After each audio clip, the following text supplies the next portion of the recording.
샬롬.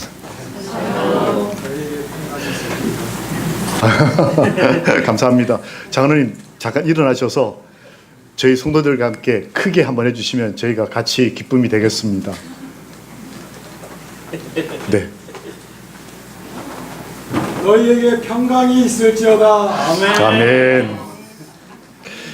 이렇게 저희가 서로 기원하고 기도해주고 축복해주면 얼마나 좋겠습니까? 정말 여호와의 말씀, 이 살아계신 말씀이 저희의 육신이 되고 저희만이 아니라 저희 아이들에게, 저희 가족들에게 말씀대로 이루어지기를 주님의 이름으로 기도합니다. 아멘. 나의 미래를 두렵게 하는 것들이 뭐가 있을까요? 우리 가족, 우리 인생의 미래를 두렵게 하는 게 뭐가 있을까요? 이스라엘에게는 이런 것들이 두려움이었습니다. 이스라엘이 왜 망했을까? 왜 교회가 선교가 안 될까? 왜 우리 가정이 자꾸 위기에서 위기 자체가 문제가 아니고 위기를 대응하는 방법에서 자꾸 문제가 생길까? 이게 이게 지성이 낮을 때는 위기 자체를 보지만 사실 저희처럼 이렇게 신앙을 좀 오래 한 사람들의 입장에서는 위기보단 위기에 반응하는 우리 자신 혹은 우리 가족의 상황이 더 마음이 좀 부담이 되는. 이스라엘이 왜 망했는가 이렇게 살펴봤더니 성경에 보면 크게 세 가지가 그들의 미래를 망쳤습니다. 첫 번째, 최고 지도자예요. 당시 최고 지도자 시드기야. 이 사람은 겸손하지 않았다. 저희 성경에서 이거 읽고 너무너무 놀랐습니다. 이 겸손은 해도 그만 안 해도 그만하는 도덕적 겸양이 아니고 겸손 안 하면 뭐 한다? 망한다는 거예요. 미래가 사라진다는 거예요. 그러면 겸손이라는 게 뭘까요? 이렇게 인사 잘하는 게 겸손일까요? 성경이 말하는 겸손은 반대로 겸손하지 않은 것은 주께로 돌아오지 않았다. 이렇게 성경에 기록되어 있어요. 즉 지금 내 남편이 여호와께로 돌아오지 않는 것은 교만해서 그런 거예요. 다른 해석이 필요 없고 우리 아들이 지금 교회 안 나오는 건 우리 아들이 뭘 몰라서가 아니고 직장이 바빠서가 아니고 겸손하지 않아서 그런 거예요. 제가 자꾸 딴 이유를 대면서 이렇게 어쩔 수 없이 아닌 거예요. 가정이 어렵고 교회가 어려운 것, 즉 여호와에 대한 신앙이 흐트러지는 것은 겸손하지 않아서 그렇다. 여호와께 돌아오지 않은 것이다. 두 번째, 이스라엘을 흔들었던 미래를 어둡게 했던 이유는 제사장들이었습니다. 즉 이 제사장이 그냥 목사들만 말하는 게 아니고 그때 당시 종교 지도자들이에요. 목회자, 그 다음에 장로님들, 집사님들, 어떤 의미에서 보면 여러 종교들을 가지지 않은 분들이나 타 종교인들에게 복음을 전해야 될 남은 자손들. 여기 지금 안시로에 남으셨잖아요. 이 남은 자손들이 뭘 따랐다? 이방을 따랐다 이렇게 기록되어 있어요. 신앙을 하는데 신앙을 안 하는 게 아니고 신앙을 하는데 성경대로 안 하는 거예요. 왜? 율법주의자라는 비난 듣기 싫으니까. 이 말씀대로 한다, 이것이 가지고 있는 율법주의라고 하는 비난을 방패 삼아 말씀대로 한 번도 살아보지 않고 말씀대로 사는 기쁨이 뭔지를 모르면서 그냥 이것저것 다 끌어다 믿고 사는 거예요. 어떨 땐 TV에서 본 대로, 어떨 땐 내가 대학 다닐 때 배운 대로, 어떨 땐 어떤 박사가 가라사대 뭐 이렇게, 어떨 땐 TV에서 본 대로. 교회가 망하는 것은 교회가 뭘 따를 때? 이방을 따를 때. 여기까지 끝났으면 좋겠는데 한 구역을 하나님께서 더 말씀에 기록하셨더라고요. 최고 지도자, 당시 정치 종교적 지도자, 그 다음에 중간 지도자, 그 다음에 일반 백성, 일반인들에 대해서 어떻게 기록을 냈냐면 그들은 하나님의 말씀을 뭐 했고? 비웃고 멸시했다.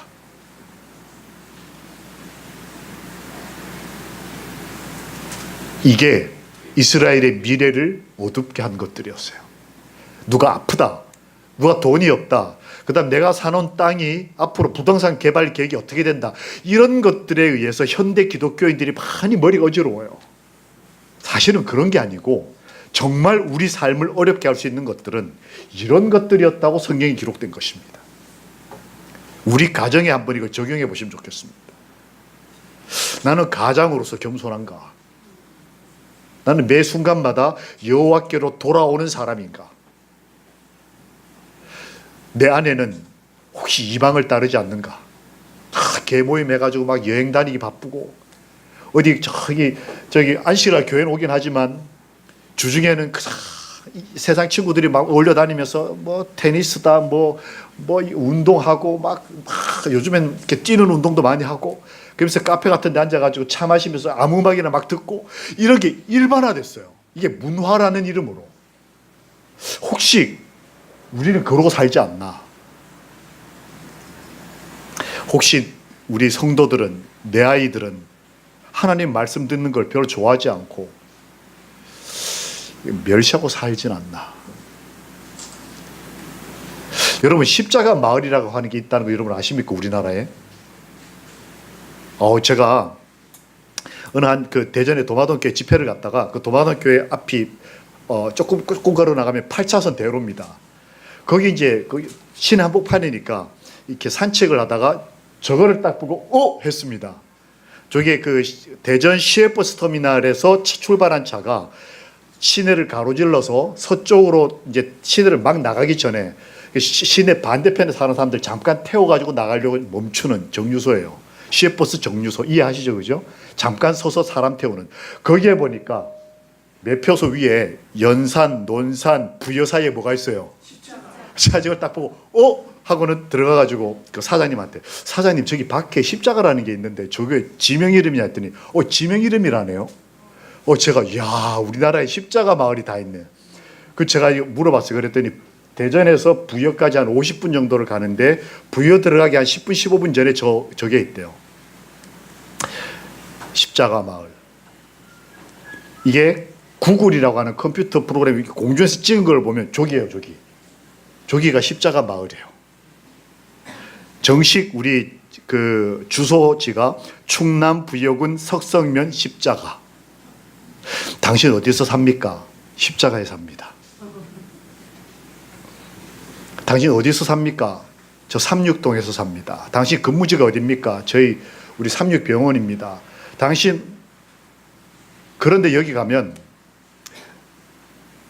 주유소도 십자가 주유소, 슈퍼 십자가 슈퍼, 다방도 십자가 다방. 그런데 교회가 없어요. 마을 이름은 십자가인데 당신 어디서 삽니까? 저는 제7일 예수 재림교회를 다닙니다. 그런데 실제 생활은 십자가하고 전혀 상관없이 살아요. 당신 어디 삽니까? 삼육동에 삽니다. 당신 저 모태교인입니다. 말은 그렇게 하는데 실제 생활과 생각 속에서는 전혀 십자가와 상관없이 그러고도 살 수 있는 거예요. 나는 어떨까? 우리는 어떨까요? 이스라엘 백성이 그러다가 이렇게 됐습니다. 하나님이 갈대아 왕의 손에 그들을 다 넘기심에 그가 와서 그들의 성전에서 칼로 청년들을 죽이며, 주어는 갈대아 왕이 아니고 하나님이셔요. 하나님이 교회에서 청년들이 사라지게, 이 시대에 재림교회든 천주교회든 장로교회든 가보면 청년들이 많지가 않아요. 이거 정말 미래가 어두운 증거 중에 하나입니다. 왜? 그 다음에 끝에 보면 하나님의 전을 불사르며, 그러다가 이스라엘이 망했습니다. 더 성경에 참 가슴 아픈 결말은 이렇게 해서 회복할 수 없게 하였다라고 기록되어 있더라고요. 아버지 대에서, 우리 대에서 자식들에게 교회를 안 넘겨주는 게 문제가 아니고 자식들을 회복할 수 없게 만드는 책임은 걔네들한테 있는 게 아니고 저희들한테 있는 거예요. 지금 저희가 어떻게 사느냐에 따라 우리 아이들이 지금 교회에서 사라지고, 근데 교회에서 나갔다가 안 돌아오는 게 문제가 아니고 그 결과가 어떻게 되냐면 회복할 수 없게 합니다. 이거 정말 우리에게는 미래가 있습니까? 우리 가족에게 미래가 있느냐는 겁니다. 성경에는 미래가 있다라고 말씀하십니다. 어떤 미래냐? 하나님의 사람들이 미래였어요. 지금 이런 상황에서 나라가 흔들리고 교회가 흔들릴 때에 하나님의 사람들이 있었습니다. 같은 시대에 이 사람 누구요? 이 예레미야가 있었어요. 사람들이 말씀을 멸시하고 쉽게 생각하고 함부로 막 살 때 예레미야서에 보면 여호와의 말씀이 임하니라라고 하는 표현이 43번 이상 기록되어 있어요. 그러니까 다른 말로 바꾸면 예레미야서는 여호와의 말씀이 임하니라, 이게 계속 반복해 나온다는 얘기예요. 다른 말로 바꾸면 사람들이 다 하나님 말씀 멸시하고 함부로 살고 그러면서도 교회 와가지고 앉아서 복 받기 바라고 돈 많이 벌기 바라고 안 아프기 바라고 이러는 시대에 어떤 연로하신 나이 많은 한 주의 종은 그의 인생 기록이 다 뭘로 특징 지어졌냐면 여호와의 말씀이 임하니라. 그의 삶의 기록이 이걸로 특징 지어졌다고요. 함께 읽어보실까요? 시작.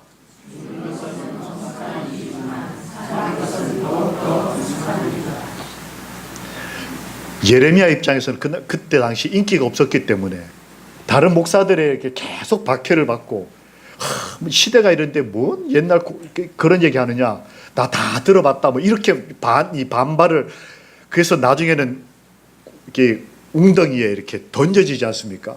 넌 죽었다, 이렇게. 그런 박해를 받는 입장에서 그냥 죽었으면 좋겠다. 아무리 설교 듣지도 않고 아무리 전도해도 전도도 안 되고 뭐 그만두자 그냥.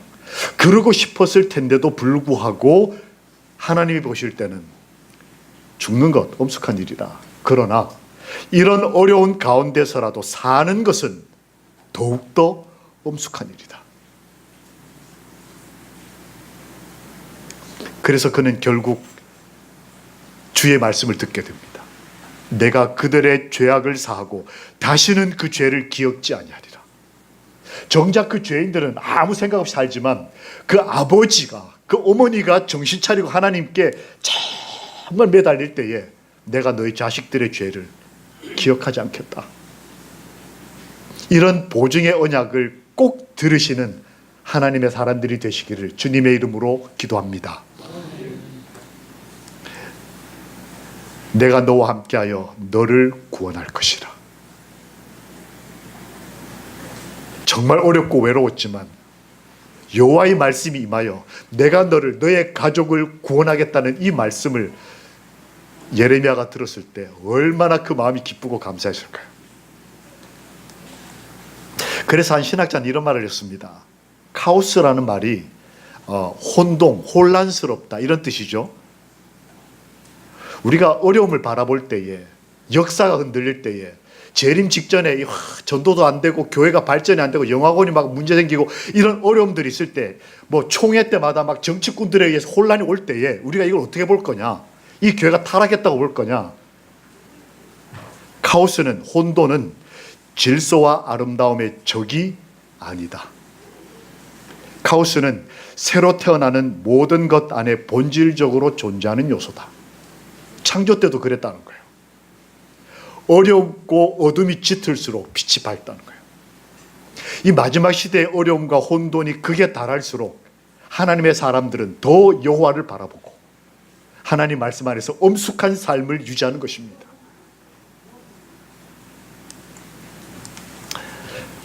예레미야 삶의 보람이 뭐였을까?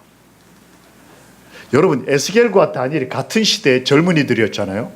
그런데 에스겔이 어떻게 에스겔이 됐는가? 다니엘이 어떻게 다니엘이 됐느냐면 요 밑에 참고 말씀들 쭉 보면 에스겔과 다니엘은 예레미야 선배 예레미야의 글을 보면서 예언을 이해했어요. 즉 예레미야가 그 고통스러운 그 현실을 버텨내면서 믿음을 지켜냈을 때 그의 인생을 보고 그의 글을 보고 젊은이들이 신앙을 키웠다는 거예요. 나라는 망했지만 에스겔과 다니엘이 예레미야의 삶을 보면서 그의 인생을 결심했다는 거예요. 내가 여호와의 뜻대로 살겠다. 이 마지막 시대가 어렵다 할지라도 우리 교회 어른 되신 아버님, 어머님들께서 믿음을 지켜내시면 엄숙한 마음으로 진중하게 삶을 지켜내시면 내 아들이 내 딸이 에스겔과 다니엘처럼 야 이렇게만 될 수 있다면 얼마나 좋을까요? 함께 읽어보실까요? 시작.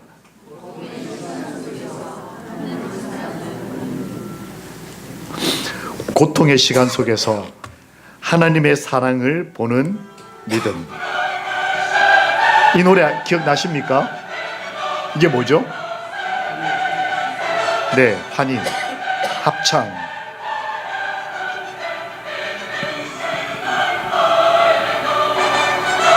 이 누가 작곡한 건가요?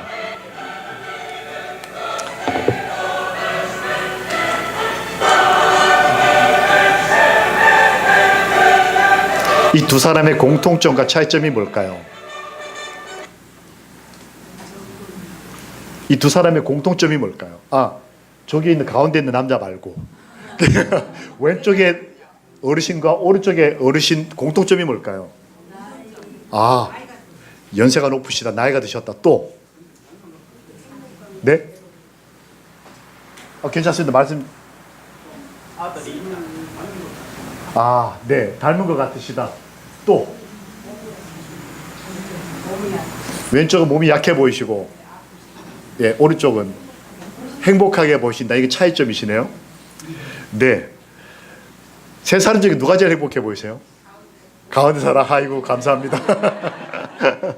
이 뻔한 질문을. 이 두 분의 공통점은 두 분 다 104세시라는 거예요. 104년을 사셨어요. 왼쪽 분은 호주인이세요. 그 오스트레일리아 저쪽 남쪽의 호주 분이신데, 이분은 얼마 전에 한 몇 달, 한 서너 달 전에 스위스 로잔으로 가셔서 약물을 투여하는 방식으로 자살을 하셨어요. 올해 돌아가셨는데 연세가 104세셨어요. 근데 이분이 죽기 전에 유언을 이렇게 남기셨는데 이런 내용이 남았습니다.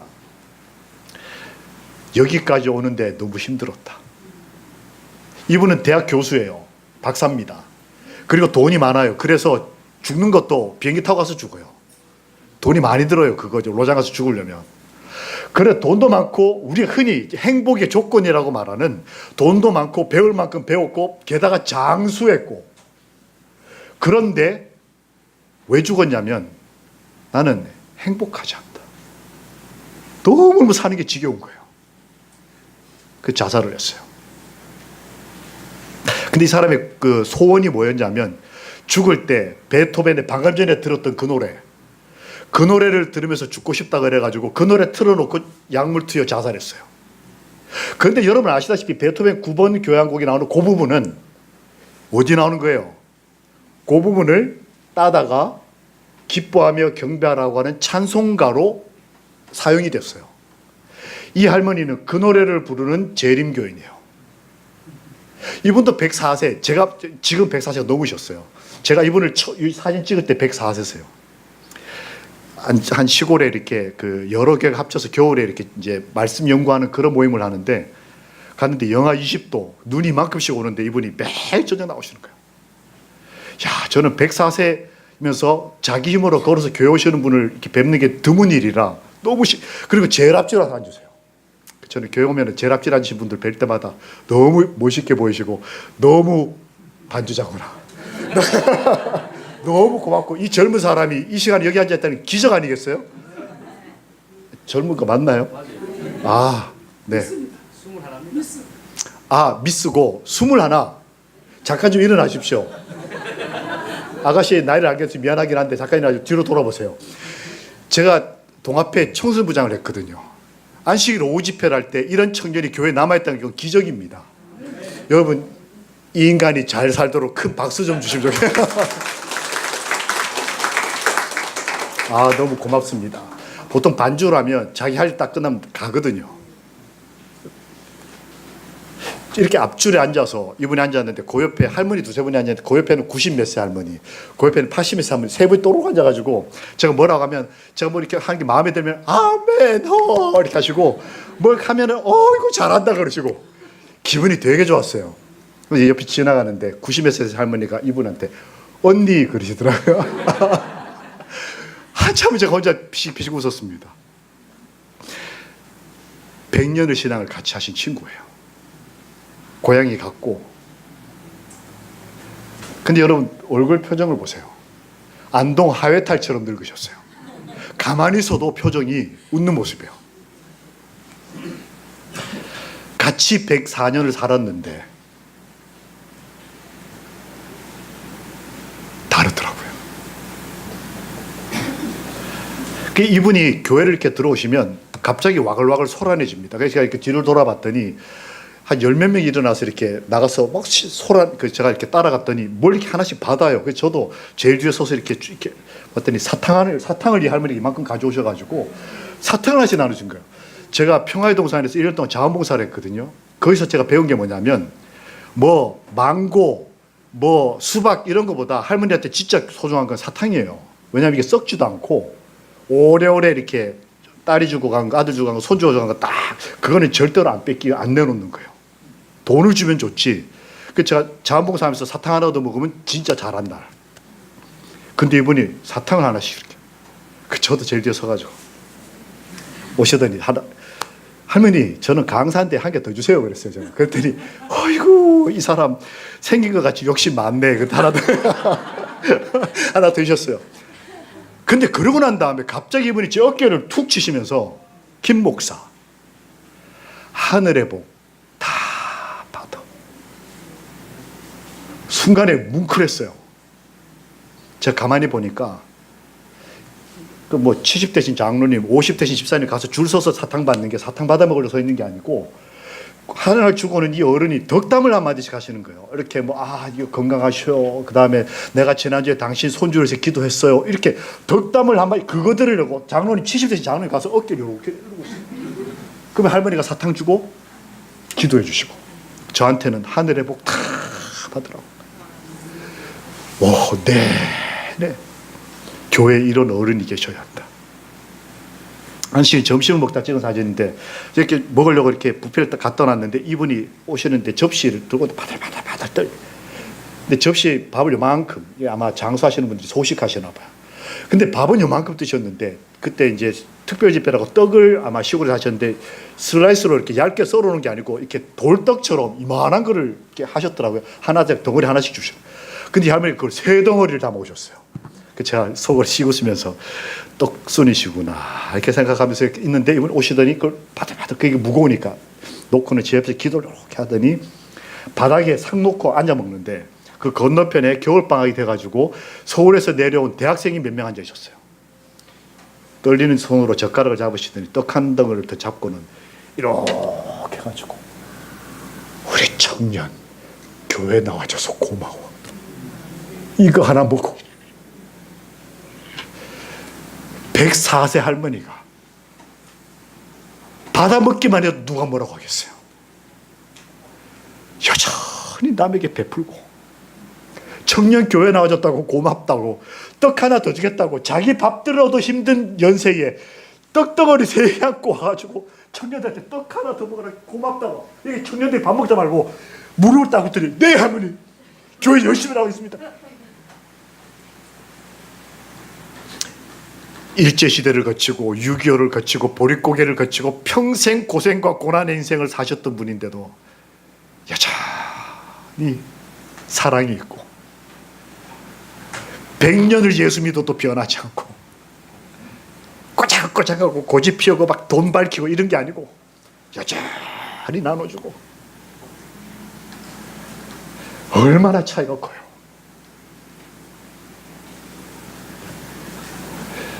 예레미야가 이렇게 늙어갔다는 거예요. 하나님의 사람들이 그 당시 나라와 교회가 힘들었지만 희망이었어요. 두 번째 사람 에스겔. 여러분 에스겔서를 딱 펴면 놀라운 게 1장 1절에 어떤 말이 나와요?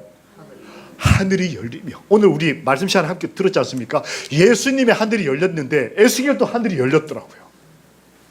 하늘이 열리며.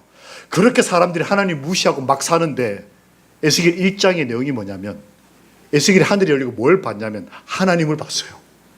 그래서 에스겔 1장은 내용이 뭐냐면 하나님의 모습을 기록해 놨어요. 사람들이 하나님 없는 것처럼 사는 시대에 어떤 그리스도인은 누구를 본다? 하나님을 보는 것입니다. 이게 우리 희망이고 미래인 거예요. 근데 에스겔 24장 25장에 가면 하나님께서 에스겔이 오셔서 뭐라고 말씀하시냐면, 에스겔이 거기에 있을 때 33, 4 사이예요, 나이가. 그런데 잡혀온 지 9년 차였어요. 포로로 잡혀온 지, 바벨론으로. 즉 잡혀갈 때 나이가 25살이었어요. 근데 그때 결혼을 했었던가 봐요. 그래서 결혼 9년 차, 그러니까 이제 결혼해가지고 막 행복하게 살만한 나이가 됐는데 33살인데 말씀이 뭐냐면, 내가 너의 가장 기뻐하는 것 하나를 취하겠다. 그게 뭐냐면 아내를 내가 데려가겠다. 죽이겠다는 거였어요. 이스라엘 백성이 얼마나 하나님의 복을 받았는지를 모르고 함부로 사니 그거를 나라가 망할 것에 대한, 또 어려움 당할 것에 대한 예언으로 에스겔은 목사이기 때문에 삶을 통해 보여줘야 되는데, 그게 뭐였냐면 사랑하는 아내를 하나님이 거둬가시면서 뒤에 뭐라고 되어 있냐면, 너 울지 마. 내가 너의 아내를 데려가지만 울지 말고 이스라엘 백성에게 가서 가르쳐라. 이렇게 돼 있어요. 그런데 에스겔은 불평하지 않고 울지 않고 이스라엘 백성을 위해서 자기의 한 몸 된 아내를 거둬가시는 하나님의 섭리를 순종하면서 이스라엘 백성에 가서 회개하라고 설교를 해요. 어떻게 그런 힘이 나올 수 있을까? 시대는 어려웠지만, 이 시대가 2018년이 어렵다 할지라도 우리 그리스도인, 이 병원교회를 오신 하나님의 사람들께서는 하늘이 열림을 경험하고 우리 주님을 뵙게 되기를 우리 주님 예수님의 이름으로 기도합니다. 하늘이 열리고 하나님의 형상을 보았다고 성경에 기록을 하는 것입니다. 그리고 에스겔 3장 12절에 보면 함께 좀 읽어보실까요? 시작. 때에 주의 영, 즉 성령께서 나를 들어 올리셨다. 성경에서 이렇게 하나님이 나를 이렇게 들었다라는 말은 굉장히 중요한 표현이에요. 그런데 실제로 이것을 사실은 에스겔 2장 1절에서 하나님이 이렇게 명령하셔요. 시간적으로 앞에 인자야 에스겔아 일어서라. 근데 앞에 뭘로? 누구 발로? 너 발로. 아무리 사는 게 힘들어도, 네가 암에 걸렸어도 일어나. 굉장히 좀 어려운 말처럼 보여요. 하나님 저 좀 도와주세요 하고 교회 나왔는데, 교회에서는 이것도 하라고 하고 저것도 하라고 그러고, 전도회도 하니까 막 뭐 이것도 하라고 그러고 저것도 하라고 그러고, 나는 진짜 교회 와서 쉬고 싶은데 하나님은 왜 일어서라 그럴까? 에스겔은 이걸 썼어요. 근데 명령에는 너의 발로 일어서라 이렇게 명령을 하셨는데, 이게 이루어진 말씀 혹시 보이시나 모르겠습니다. 아래 에스겔 3장 24절에 보면 이렇게 돼 있어요. 주의 영이 나를 일으키셨다라고 돼 있어요. 말씀은 뭔데? 너 발로 일어나란데, 실제로 에스겔이 경험한 건 하나님이 나를 일으키셨다는 것을 기록에 남겼어요. 하나님의 말씀에는 그것을 순종할 수 있는 능력도 포함된다. 에스겔은 그걸 경험한 것이었어요. 그래서 하나님을 정말 사랑했던, 제가 어디 가서 들으니까 이분을 이렇게 표현하더라고요. 우리 이모 할머니 이렇게 표현하더라고요. 그것도 참 좋은 표현이다. 우리 엘렌 화이트 이모 할머니께서 그의 신앙을 고백하기를, 그들에게 필요한 것은 지적 계몽이 아니라 머리로 이해하고 우리 지성을 자극하는 그런 어떤 은혜, 감동만이 아니라 진짜 필요한 건 뭐다? 영적 혁신이다. 우리가 영적으로 부흥하고 일어나는 것이 정말 지적인 경험과 이해보다 더 중요한 거예요. 이 안식일 오후까지도 남아서 말씀을 듣는 저희 모두에게 여호와께서 말씀하신 그분의 능력으로 저희의 영성을 회복시키시고 일으켜 세워주시기를 살아계시는 여호와의 이름으로 기도합니다. 아멘. 그래서 한 신학자는 이런 말을 했어요. 영성에 3요소가 있다. 영성 좋은 사람, 믿음 좋은 사람은 감성 지수가 높더라. 그러니까 울 때 울고 웃을 때 웃을 줄 알아야 된다는 거예요. 경상도가 그게 잘 안 되잖아요. 내가 남자인데, 내가 나이가 지금 속으로 막 기분 좋고 막 웃긴데,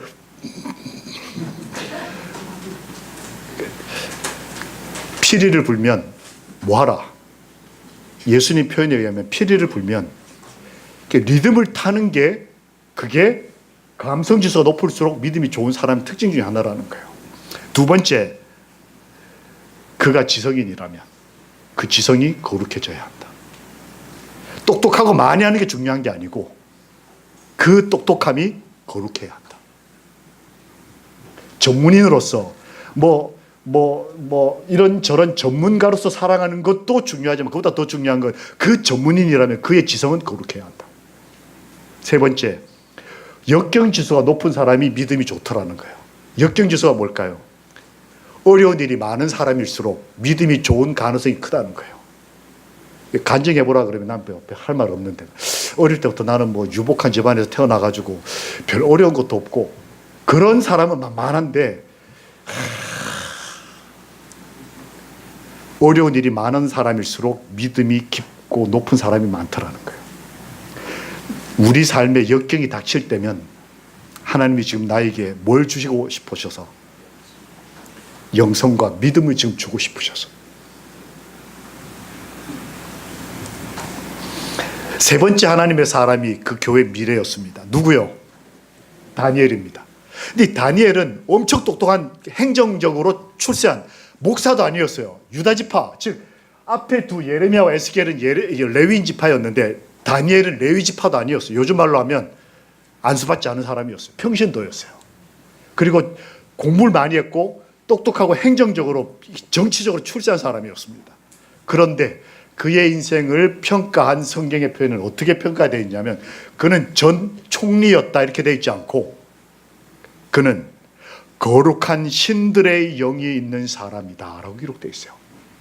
영성이 있는 사람. 변호사를 하든 닥터이시든 혹은 정치적 어떤 국회의원, 전 국회의원이셨든 혹은 CEO, 이런저런 기업을 경영하는 분이시든 어떤 사회적 위치를 위치한 60대, 70대 어른들로서 사회적 평가를 받을 때 하나님으로부터 어떤 평가를 받을 것인가 하는 거예요. 하나님께서는 90된 다니엘을 거룩한 신들의 영이 있는 자라고 표현한 한 사람의 평가를 성경에다 인용하시면서 나도 그렇게 생각해. 다니엘은 참 영성 있는 사람이야. 그래서 리비안 헤랄디지에 보면 이런 표현이 나옵니다. 다니엘은 영성과 지성을 같이 가지고 있는 사람이었다. 믿음은 좋은데 골이 빈 사람도 아니고 정말 지성적이고 똑똑한데 믿음이 없고 그냥 말씀대로 살지도 않고, 이 양쪽 극단에서 다니엘은 둘 다를, 영성과 지성을 같이 가지고 그리스도인. 우리 병원교회 소속된 성도들이 이러셔야 되지 않겠어요? 영성과 지성을 함께 가진, 사자를 두려워하지 않는 이것은 무식한 믿음이 아니라 그 영성과 지성을 통해 만난 여호와에 대한 확실한 믿음이 있었기 때문에 가능했던 거예요. 그는 괴로운 시간들을 보냈지만, 왜냐하면 다니엘은 잡혀갈 때에 부모들이, 그 친척들이 참수당하는 걸 봤다는 기록이 있어요. 그 젊은 날 잡혀가던 때 나이가를 신학자들이 해석하기를 조금 차이가 있겠지만 18살쯤 됐을 거라고 추측을 해요. 고등학생이 포로로 이제 잡혀가는 거예요. 근데 잡혀갈 때 부모들이 막 목이 잘려 죽고, 그때 당시 연합회장님이 끌려가가지고 이렇게 목이 잘려 죽고, 자기가 목숨처럼 여겼던 교회가 불타는 걸 봤어요. 그러면 청년 입장으로 그래, 우리 아버지 믿음 이거 다 거짓이었다 이러지 않겠어요? 내가 우리 아버지 어머니 믿는 거 봤을 때 우리 아버지 어머니 믿는 거 이거 뭔가 문제 있는 것 같다. 이 교회, 이 교단이 진짜 진리라면 왜 사람들이 많이 오고 발전 안 하고 왜 이렇게 어려움을 당하느냐. 요즘 그러고 교회 안 나오는 젊은이들이 많거든요. 다니엘도 그런 상황에 처했지만 그 영혼의 고통 고통을 그가 순종했을 때 그것을 통해 세상의 다른 사람들과 구별되었다. 내 영혼이 고통스러운 것은 구별되는 과정이라는 거예요. 그래서 그는 살아계시는 하나님의 종이 됐습니다.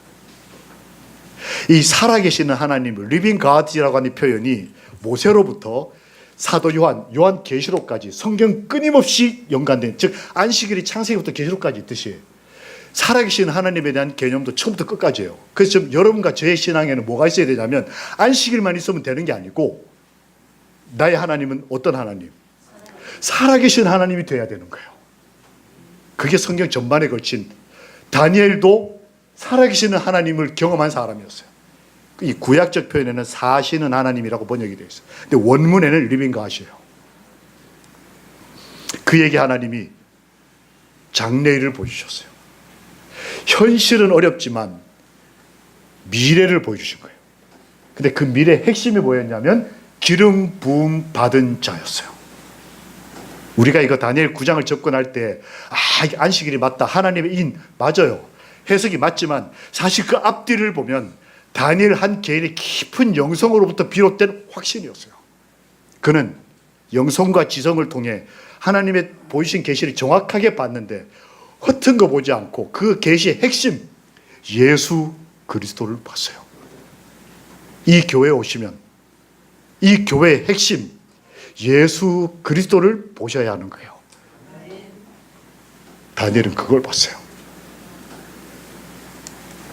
그래서 다니엘이 봤던 그 끊어지리라, 기름 부음 받은 자가 끊어진다는 이 십자가 사건에 대해서 시대소망에 보면 이 십자가는 이런 표현이 나옵니다. 함께 읽어보실까요? 시작. 십자가는 미래에 대한 약속이었다. 우리가 십자가를 믿는 것을 과거의 일반 기독교는 그렇게 가르쳐요.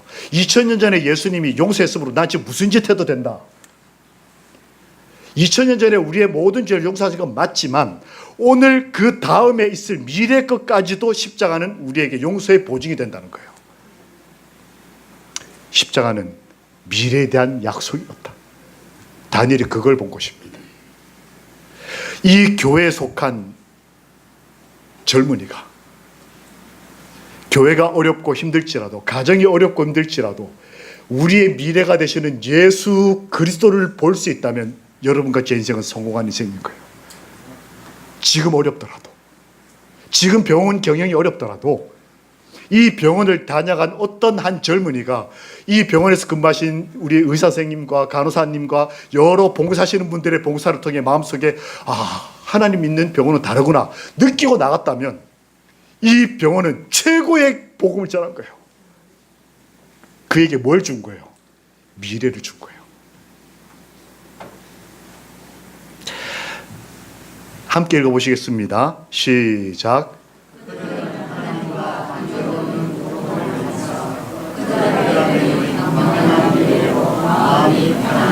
지금 나라가 망하고 교회가 불타고 부모님들이 다 죽고 하는 상황에서 이 하나님의 사람들이 마음이 평안할 수 있었던 것은, 너희에게 평강이 있을지어다 아멘 하고 기뻐할 수 있었던 것은 광명한 미래로 인해서, 광명한 미래를 가질 수 있었던 것은 그 앞에 하나님과 교통하면서 만나는, 살아계신 하나님이 오늘의 내 하나님이 되시면서 그들은 평안할 수 있었다. 이 하나님과의 교제와 우리에게 주어진 미래로 인해 저희와 저희 가족이, 이 교회가 평안케 되기를 예수님의 이름으로 기도합니다. 아멘. 제가 이제 한 곳에 가서 전도회를 하는데 여러 교회가 합치면서 그 교회 중에 하나가 이제 영어를 쓰는 미국인 현지인 교회가 하나가 같이 하는 바람에 이제 한국어와 영어를 잘하는 한 분이 제 설교를 통역을 하게 됐습니다. 근데 이분이 60이 다 되신 장로님이셨는데 통역하는 폼이 이거예요.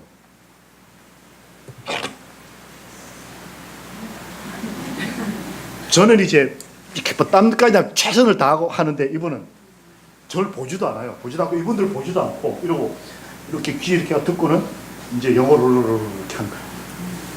제가 마음이 어떨까요?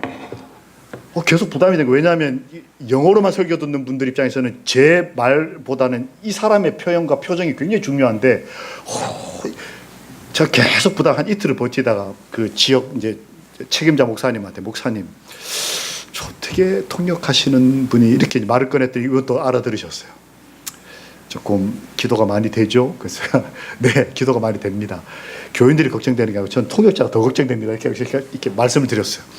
그랬더니 뭐 어떻게 그렇게 됐다고. 이분이 이제 전직, 그러니까 장로, 몇 년 전에 장로한수를 받으셨는데 지금은 이렇게 사업이 너무 크고 아주 이렇게 많이 배우고 재산도 많은 분이에요. 이렇게 왜 그런 거 있잖아요. 영화 같은 데 보면 이렇게 차에서 이렇게 삑 하면 대문 열리고 그 다음에 차가 한 5분쯤 가야 집 나오는 그런 데 사시는 분이에요. 근데 교회를 잘 못 나오셔요. 나와도 한번 해봐, 이런 입장이에요. 근데 어느 날 이분이 없는 자리에서 교회 직원에서 통역을 이분에게 맡기기로 결정을 한 거예요. 이분이 화가 났어요. 뭐 저희 나라는 뭐 별로 그렇지 않은데 아마 저쪽은 자기 동의 없이 이런 일을 막 결정하는 것에 대해서 아주 상당히 민감하게 반응하는가 봐요.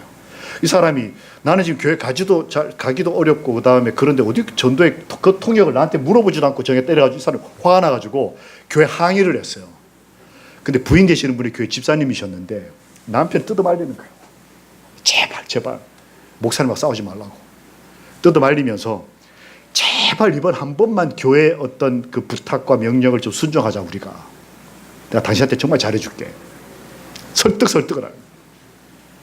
그러니까 이 장로님이 이 아내 때문에 어쩔 수 없이 오케이를 하면서 조건을 걸었어요. 이 조건이 뭐였냐면, 오케이, 그러면 내가 이번에 해주겠는데 조건이 있다. 내가 통역한 걸 녹음을 다 해가지고 전도의 기간 동안에 내 친구들, 사회 친구들 중에 교회 안 나오는 믿지 않는 친구들 중에 무작위로 10명한테 이거를 카톡으로 보내겠다. 우리로 말하면 카톡으로 보내겠다. 그 중에서 한 놈만 교회를 나오게 되면 내가 하나님 살아계시다는 걸 믿고 앞으로 잘하겠다. 근데 만약 그렇지 않으면 난 다시는 교회를 안 간다. 둘 중에 하나 선택해라 하고 아내한테 조건을 걸었어요. 그러니까 아내가 내기에 오케이를 했어요. 그러고 이분이 온 거예요. 그러니까 태도가 그런 거예요. 한번 해봐 이거. 근데 이분이 화요일 날 한 2, 3일 있다가 저한테 오더니 이걸 딱 보여주는 거예요. 이게 이제 우리로 말하면 문자입니다. 문자.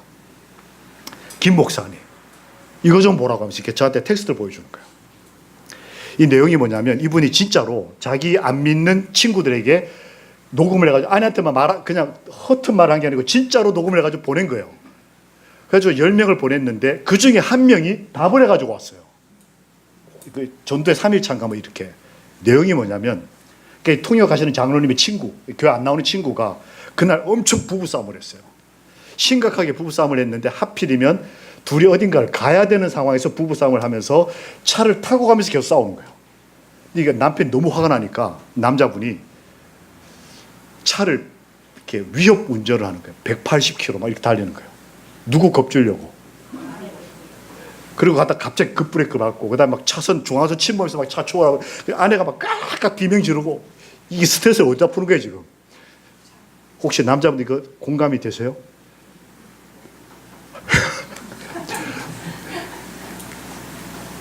이렇게 하신 겁니까? 머리 이렇게 하신 겁니까? 아, 머리가. 이거 공감된다면 얼마나 곤란해. 근데 저는 공감이 됐어요. 부부싸움하고 이래본 적이 전 있어요. 화가 나가지고 막 차를 함부로 모는. 그렇게 이 사람이 운전을 하고 가니까 아내가 막 옆에 비명을 지르다가 보니까 길가에 경찰이 서 있더래요. 그러니까 아내가 달리던 차에서 뛰어내렸어요. 이게 뭐 남도 아니고 남이 운전하는 것도 아니고 남편이 운전하는 차에서 뛰어내릴 정도니까 얼마나 둘이. 근데 아내가 만삭이었어요. 임신 8개월 차 아내가 뛰어내릴 만큼 이 남자가 운전을 막 한 거예요. 이게 한국에서도 이러면 안 되는데 미국에서 이게 큰 범죄래요. 이게 가족 간의 중범죄랍니다. 근데 아내가 차에서 뛰어내리더니 떼굴떼굴 구르더니 안 죽고 벌떡 일어나서 경찰이 뛰어가는 거예요. 도와달라고 살려달라고. 그러니까 이 남자가 잡히면 안 되겠다 싶으니까 그 길로 도망을 갔어요. 가족은 술을 치당 먹고 너무 사는 게 싫고 막 그런 날 있잖아요. 폭발할 것 같고. 그러니까 이 사람이 총을 샀어요. 죽자. 그냥 총 가지고 집에 가서 아내 죽이고 자기도 죽겠다고 생각하고 총을 사가지고 집으로 가는 길에 몇 년 만에 연락 없던 친구가 문자를 보내온 거예요. 그 녹음 이거 파일을. 그러니까 이 술 취한 상태에서 총을 갖고 집으로 죽으러 가던 이 사람이 차를 세워놓고 그 와중에 친구 이거를 들었어요. 여기에 보면 이렇게 나와요. 이거 뭐 금방 다 읽으셨겠죠. 밑에 보면 나는 차에서 뛰어내리는 그녀를 말리지 않았다. 차를 세우려고도 하지 않았다. 나는 그녀가 죽기를 바랬다. 나는 악마다. 너무 사는 게 이러고도 살아요. 죽지 못해가지고. 근데 이 사람은 죽으려고 했나 봐요. 근데 가는데 치고 왔다고 왔는데 이 문자 이게 왔는데 거기서 어떤 내용이 나오냐면 가족들에게 버림받고 자살을 하러 가다 한 필리핀 여인이 우리 한국인 천명 선교사를 만나는 바람에 태평양 섬에서 구원받는 얘기를 제가 예화로 썼어요. 이 암 환자셨는데 가족들이 암 환자라고 버렸어요. 그래가지고 오지 밀림에 가서 굶어 죽으려고 자살을 누워 있는데 거기를 하나님의 기적과 은혜로 한 한국인 청년이 찾아가가지고 이 사람을 구원을 해줘요. 그 얘기가 나오는데 그 얘기 끝에 이런 말이 나옵니다. 이게 이제 그 내용이에요. 내가 네가 보낸 그 영상 그 문자를 봤다. 이 비디오 봤다. 너 통역 잘하더라. 뭐 이런 말 이렇게 쓰고 난 다음에 끝에 그 필리핀 여자가 그 한국 그 선교사한테 뭐라고 얘기를 하냐면 I want to live란 말을 해요. 나 살고 싶어. 가족들에게 버림받고 죽어가던 암 환자가 하나님을 만나고 난 다음에 살고 싶다고 고백한 장면이 나오는데 이 I want to live라는 말을 딱 듣는 순간에 이 사람이 펑 하고 하나님의 만지심을 경험했어요. 성령께서 그날 역사를 하셨어요. 이 사람이 지금 술 먹고 죽으러 가고 있지만 본심은 뭐냐면 행복하게 살고 싶은 거예요. 살고 싶은 거예요. 근데 그게 안 되니까 돈으로도 안 되고 이제는 부부간의 사랑도 이거 다 식어가지고 이것도 안 되고 하니까 죽으려고 한 거지 진짜 마음을 살고 싶었던 거예요. 근데 그 설교 내용 중에 I want to live란 말이 와서 확 바뀐 거예요. 그 자리에서 막 울면서 나도 살고 싶어. 하루라도 좀 행복하게 좀 평안하게 좀 살고 싶다고. 그래서 문자를 보낸 거예요. 다시. 내가 예수 그리스도를 바라보지 않았다. 나도 살고 싶다. 이게 지금 문자가 오간 게 지금 새벽 4시 25분이에요. 밤새도록 이 문자를 주고받는 거예요. 그러면서 이 통역한 장로님이 자기도 삐딱했는데 이 친구한테 설교하더라고. 이분의 마음에 변화가 일어났어요. 그 다음날 저한테 와서 목사님, 제가 제 친구 10명 중에 한 놈만 살려달라고 그랬는데 몇 명이요? 내 친구의 아내와 그 태중에 있는 아이까지 늦게 결혼해가지고 막내 아이가 완전히 손주뻘 되는 그 아이까지 해서 3명을 시 장로님이 퍽 우는 거예요. 하나님 나 같은 사람 기도를 들으셨다.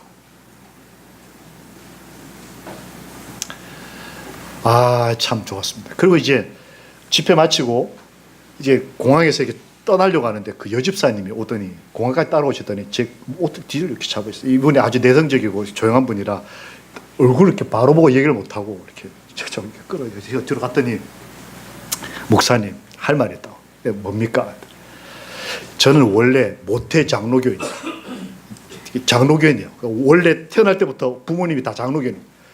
그 이제 미국의 한국 교민 사이에서 이렇게 살면서 열심히 사는 거 대학을 갔는데 우리로 말하면 내비게이터 뭐 CCC처럼 대학에서 왜 성경 공부하는 그 이제 기독교 청년 모임이 있어요. 거기에 딱 나갔는데 한 남청년이 너무너무 신실한 청년이 있는 거예요. 그래서 성경도 너무 열심히 공부하고 그다음 말씀대로 살고 착하고 너무 열심히 있길래 데이트를 하게 사랑을 하게 됐네요. 결혼하려고 보니까 안식교인인 거예요. 그러니까 이 친구가 개종을 결심을 했어요. 당신처럼 믿는 신앙이라면 그 진리가 맞다 라고 하고, 이 사람이 안식교로 개종하는 것을 결심을 하고 결혼을 했어요. 근데 결혼하자마자 이 남자가 교회를 안 나오는 거예요. 난 이제부터 가족을 먹여 살려야 되니까. 이 사람은 지금 남편 믿음 보고 이 교회를 개종까지 해가지고 왔는데, 남편은 그 길로 나가버려가지고 돈 벌고, 그렇게 하기 돈은 많아요. 그러니까 이 아내가, 목사님, 그러니까 20몇 년이 지났는데, 뭐 거의 30년을 살았는데, 저희 집은 지옥이었습니다. 남편이 돈밖에 모르고, 그리고 며칠 동안 출장 가고 막 이러고 있다 집에 들어오면 짜증내요. 내가 너네들 먹여 살리느라고 이렇게 고생했는데 뭐냐고 이게. 자식이 잘된 것, 못된 것도 아니에요. 딸이 프리스턴 나와가지고 엄청 하여튼 다 잘 됐어요. 그런데도 나오면, 그러니까 자식들이 아버지만 집에 들어오면 다 바퀴벌레가 숨듯이 다 숨어요. 아버지 안 보려고. 목사님, 제가 안식교회가 진리인 줄 알고 들어왔는데, 진리는 맞는데 내 남편이 나가는 걸 보고 이건 저의 죄 때문인 건 줄 알고 제가 근데 지난 일주일 동안 이 남편이 변화하는 거예요. 어느 날 들어오더니 흥얼흥얼 찬미를 노래를 부르니까 가족들이 경직이 돼가지고 아버지 왜 저러냐고.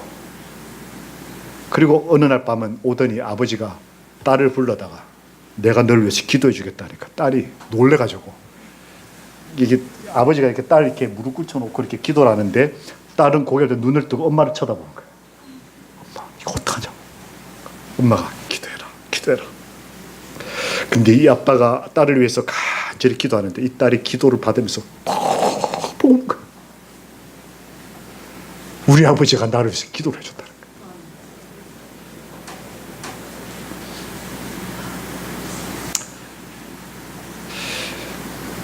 그러면서 이 집사님이 그러는 거예요. 목사님, 지난 일주일 동안 다른 사람은 잘 모르겠고 우리 가족들 참 행복했습니다. 남편이 하나님의 은혜로 변화하는 것을 보면서 이 아내와 아이들이 다 너무 기뻐요. 뭐 많이 배운 것, 교회 뭐 몇 년 동안 뭐 장로했던 것, 뭐 돈이 얼마나, 이게 다 아버지가 하나님의 은혜를 경험하고 찬미를 부르고 변하는 걸 보고 딸들이, 아이들이, 아내가 기뻐가지고 자꾸 목사님 저희 너무 행복합니다. 나는 내 가족들을 행복하게 하는 남편이고 아버지인가? 나는 내 남편과 내 아이들을 정말 거룩한 행복으로 기쁘게 해주는 그런 어머니요 아내인가? 나는 어떤 그리스도인인가? 시대가 어렵다고 변명하기에는 하나님의 사람들의 삶이 너무나 선명하게 우리에게 미래가 있다는 것을 보여주는 것입니다. 여호와의 말씀이 임하는 사람, 아내를 잃어버려도 여전히 하나님의 뜻대로 살면서 하나님의 영광을 보는 사람, 그리고 가족이 어려움을 당하는 걸 보면서도 예수 그리스도를 바라보며 미래를 열어가는 청년이 있는 교회, 그게 이 남은 자손인 거예요. 우리와 우리의 가족들도 우리의 삶의 변화를 통해서 하나님께서만이 주실 수 있는 그 거룩한 변화를 통해서 참 행복한 그리스도인 가정, 함께 좀 읽겠습니다. 시작.